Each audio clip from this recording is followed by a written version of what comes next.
Progressive Schools, Grith, Fyrd, Theosophy, Vegetarianism, Occult Yorkshire 5. Published by OccultYorkshire, WordPress.com. OccultYorkshire. Darwin made it possible to consider political affairs as a prime instrument of social evolution. Here was a pivotal moment in Western thought, a changing of the guard in which secular purpose replaced religious purpose, long before trashed by the Enlightenment. For the poor, the working classes, and middle classes in the American sense, this change in outlook, lauded by the most influential minds of the 19th century, was a catastrophe of titanic proportions, especially for government school children. Children could no longer simply be parents' darlings. Many were, biologically, a racial menace. The rest had to be thought of as soldiers in genetic combat, the moral equivalent of war. For all but a relative handful of favored families, aspiration was off the board as a scientific proposition. For governments, children could no longer be considered individuals but were regarded as categories, rungs on a biological ladder. Evolutionary science pronounced the majority useless mouths waiting for nature to dispense with entirely. Nature, as expressed through her human agents, was to be understood not as cruel or oppressive but beautifully, functionally purposeful, a neo-pagan perspective to be reflected in the organization and administration of schools. John Taylor Gatto, Underground History of American Education. One of the things I'd been looking to find was some indication that any of my family, either my generation or my father's, had been sent to any dodgy schools where they might have suffered some sort of sexual interference.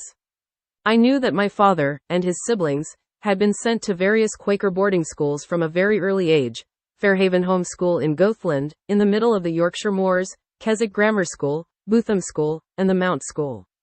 I had found almost nothing online suggesting that any of these schools, or the Quakers, were connected to any sort of organized abuse. 1. And then there was Abbotsholme. I went to Abbotsholme for 2 terms in 1978, when I was 11. My brother and sister went there for several years. It is located in Derbyshire, 30 miles from Ripley, the town where my grandfather was born. There is, as mentioned earlier, a small town 5 miles from Ripley called Horsley, probably named after an aristocratic bloodline, since there is a ruined castle there known as Horston Castle. 2. At least one Horsley, a soldier killed in World War I, is buried in Horsley Cemetery, also suggesting a family lineage. This is a long way from proving that my grandfather belonged to or was named after such a lineage, but at the very least, it's an unusual coincidence. As far as I know, we weren't sent to Abbotsholme on Alec's recommendation, however, but that of our stepfather, Michael Vodden, who taught English in India after the Second World War and who allegedly knew Lord Mountbatten, widely rumored to have been connected to the Kincora boys' home abuse scandal, in Belfast, Ireland, and the man who introduced Jimmy Savile to the royal family. 3. This can hardly be called a coincidence, but nor does it imply any sort of secret agenda. My family considered itself progressive, and there were only a few schools in the UK that fit that bill. In fact, Abbotsholme, founded by Cecil Reddy, was considered the original modern progressive school. No surprise then to learn that Reddy was influenced by the ideas of the Fellowship of the New Life, in other words, a Fabian. I visited the school around 2010 with my sister and niece, who was thinking about going there, and I was surprised to see that the school symbol was a pentagram. A thesis essay called The Vegetarian Movement in England, 1847 to 1981, presented at the London School of Economics, again, describes how, in the early 20th century, Quaker schools were introduced into this progressive schooling stream. The long tradition of Quaker boarding schools, the separateness of Quaker society, and their repudiation of the classical syllabus and the teaching of science, marked these schools apart from the public schools. In the early 20th century, the differences became more pronounced with the spread among them of co-education. Apparently this was the main reason Quaker schools were drawn to the world of progressive education, though a more fundamental factor must be the shift that occurs in Quakerism generally that takes it into the orbit of liberal progressive thought. Link, the essay also mentions how, in 1893, A.C. Badley, an ex-master at Abbotsholme, founded the coeducational Bedales. My sister went to Bedales before attending Abbotsholme. And then there was this. The second important influence was Theosophy, which was in the early years of this century much involved in progressive social causes and had not yet adopted the social introversionism that came later. In 1915, a number of progressively minded theosophists led by Mrs. Ensor and George Arundel founded the Theosophical Fraternity in Education, and in the same year the Garden City Theosophical School was founded. A number of these schools and other movements of the period aimed at bringing children into direct contact with nature, with particular stress put on the idea of the woodland, as a means of developing confidence and skills. The feeling is best expressed in Ernest Westlake's Order of Woodcraft Chivalry, which was intended to be a more adventurous and libertarian version of the Boy Scouts, and with none of its militaristic tone. In 1929 he founded the Forest School, a mixture of Freud and Red Indians, according to one master, and here the aim was to restore children to their lost birthright of freedom. In all these movements the paradise theme was strong, and Ernest Westlake speaks of the ultimate purpose as to regain paradise. Ernest Westlake.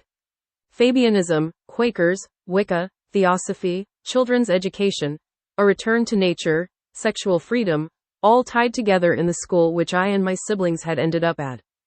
Who knew? I left after 2 terms by mutual agreement. I was unhappy being away from home, at least that's how I remember it. I also got into a lot of trouble while there.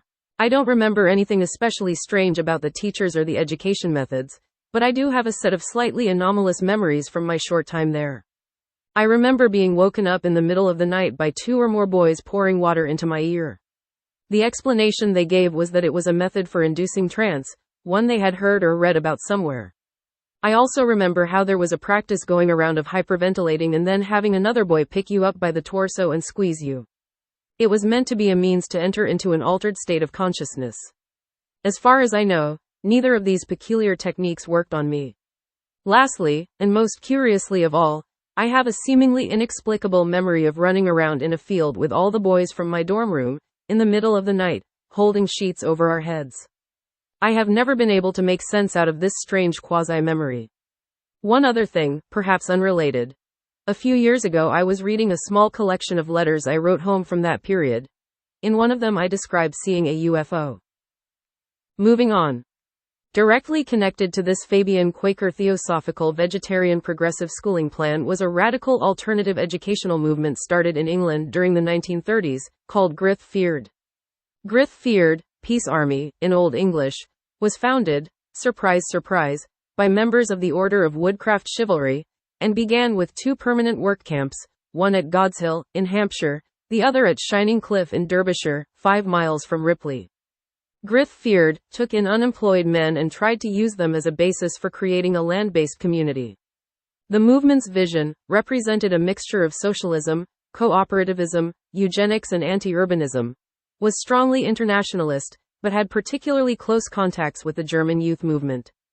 The order's main practical aim was to create an outdoor movement that would allow boys, girls, men and women to work and learn together.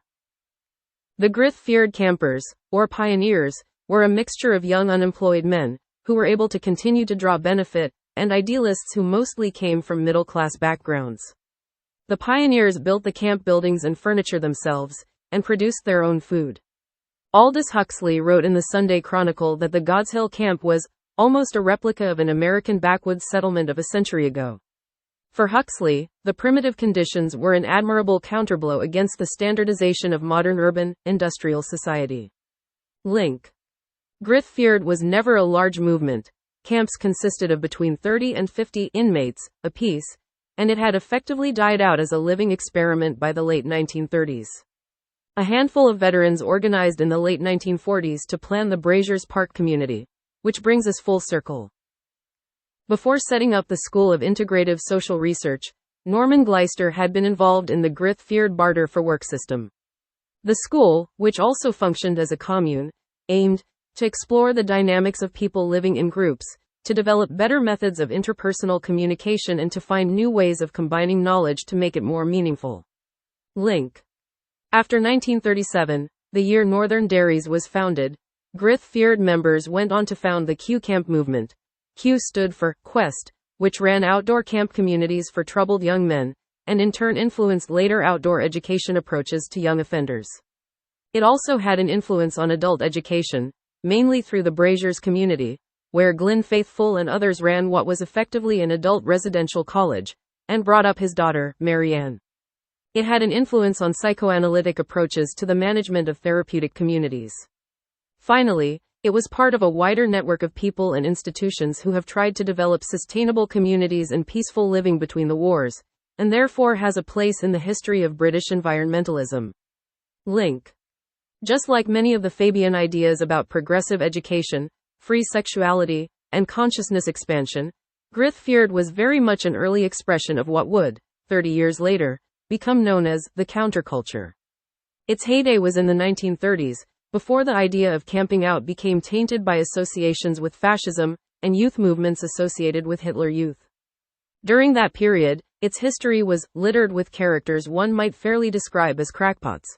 Sandal-wearing, fruit juice drinking vegetarians with beards, curious medieval yearnings and unscientific theories on child rearing, sun worship and gymnosophy. And not just sun worship. In its first editorial, Dion Bingham's pinecone made it explicit that the pinecone represented not only the pinecones strewn about sandy balls but also the head of a penis. 1. The closest I got was the Orkney SRA scandal, which did include a Quaker group, but which seems to have been pretty much unanimously dismissed as a case of mass hysteria. http://www.dailyrecord.co.uk/news/real-life/orkney-child-sex-abuse-scandal-1099361 . I also found a recent, 2012, case of a Quaker sexually abusing a pupil in Hessel, where my granddad lived till his death in 1993. It appears to have been an isolated incident. https://theneedleblog.wordpress.com/operation-greenlight/south-west-england/somerset/Sidcot-independent-Quaker-school/ 2. In 1514 it was granted by Henry VIII to the Duke of Norfolk as a reward for services against the Scots. Later it came into the possession of the Stanhope family. Wikipedia. 3. Savile was first introduced to the royal family, he reveals, by Lord Mountbatten. In 1966, Jimmy became the first civilian to be awarded a Royal Marines Green Beret. Mountbatten was Commandant General at the time and realized that Savile could be a useful contact.